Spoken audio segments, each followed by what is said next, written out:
This is Denise Quinn. I'm going to read aloud for you from my book, The Greasy Spoon, Chapter 8. Nick grabs his cell phone, pulls up Ed's number, and types. Caps, W-E, caps, R, caps, I-N, caps, D-N-G-R, caps, W-E, caps, N-D, caps, T-O, caps, O-T, caps, R-T, caps, N-W. Presses send, licks his lips. Ed starts with surprise. He keeps his cell phone in a leather case on his belt. He touches the case. Did you just text me? Be quiet and read it. What's all this cloak and dagger shit, Adams? Nick looks away. Beads of perspiration dot his brow. Irene walks toward them with Nick's heaping platter of eggs, toast, hash browns, and bacon, and Ed's large bowl of soup and a grilled cheese sandwich. Ah, Ed says with satisfaction, here comes our food. She sets their platters down in front of them, straightens up, dusts off her hands, and says, "Enjoy your last meal, fellas." "I'm sorry?" Nick asks. "What'd you say, ma'am?" She cocks her head at him. "I said enjoy your meal. Do you need any ketchup?" Ed picks up the soup spoon and starts ladling. Oh my, this is delicious. Irene gazes hard at Nick, who nods. "Yes, ma'am, please. I'd like some ketchup."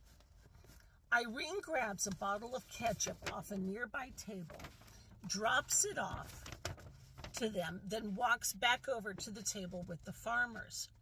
She pulls out the pad from her apron pocket and the pencil from the back of her ear, licks the tip and says, "What'll it be, fellas?" Nick stares at his food.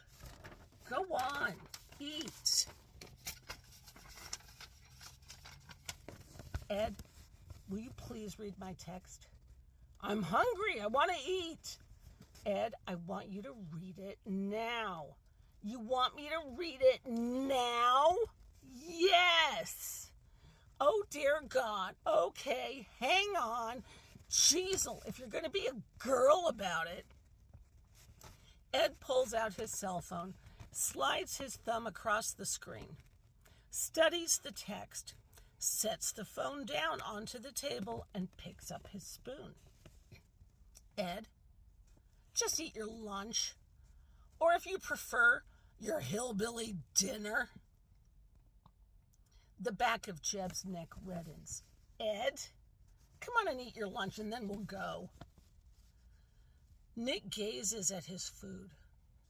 An aroma of comfort and home and fond memories of eating a meal at his grandmother's table wafts past his nostrils, and his belly roils, and he's suddenly ravenous. He picks up his fork.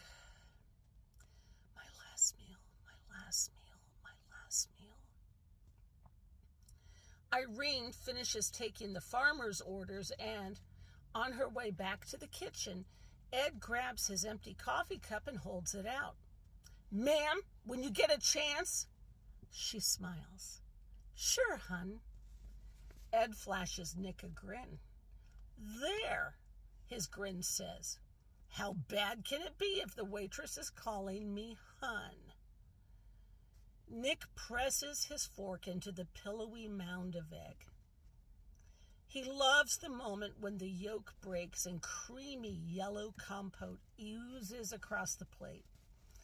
But as he pierces the membrane, a deep red, viscous goo seeps out of the cut and slimes across the plate. He looks up at Ed to see his reaction, but Ed's face first into his food. And when he looks down at his plate again, the yolks return to a creamy yellow.